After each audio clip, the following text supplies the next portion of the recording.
кездесу жағдайында біраз солардың наразылықтан естиміз.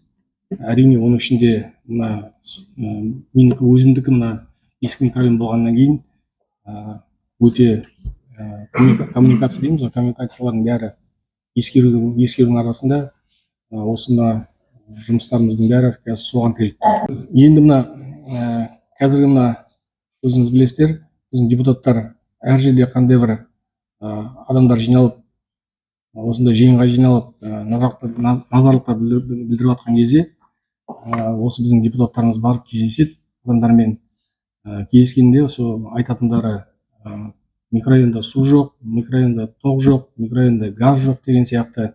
Қазіргі таңда мына кейбір микрорайондарда бізде өзіңіз білесіздер, микрорайон салып, үйге адамдар тұрғызған, бірақ ода газ да жоқ. Сондай мәселелер көп. Соның бәрімен қазір біздер мысалы қаламен өте қарқынды жұмыс істеп жатырық. Қалалық акиматпен көп сұрақтардың бәрі шешіліп жатыр қазіргі таңда, бірақ әлде де алдымызда көп шешілмей жатқан сұрақтар көп. Соның ішінде міне фракция отырысымызда біздер өзіміздің арамызда талқылап, енді болашақта мына құзыретті органдарды, өзіміздің мемлекеттік компанияларды шақырып, соларды тыңдау.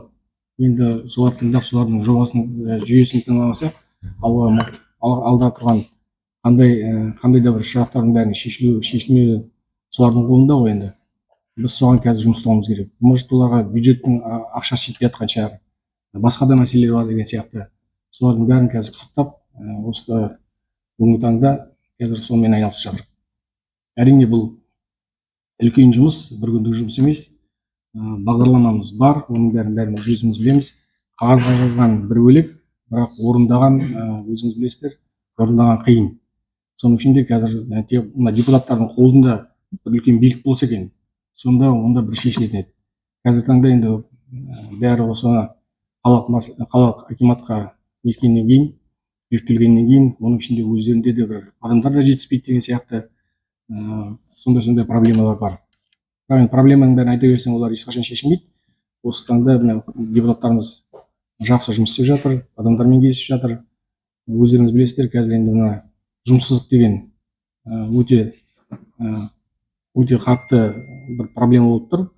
Сол проблеманы енді біздің депутаттардың қолында тұрған ештеңе жоқ, бірақ сонда да қазіргі таңда соған біз өзіміз ұсыныс істеп, қолымыздан келгенше адамдарды жұмысқа тұрғызу жағынан сондай мәселемен айналысып жатыр.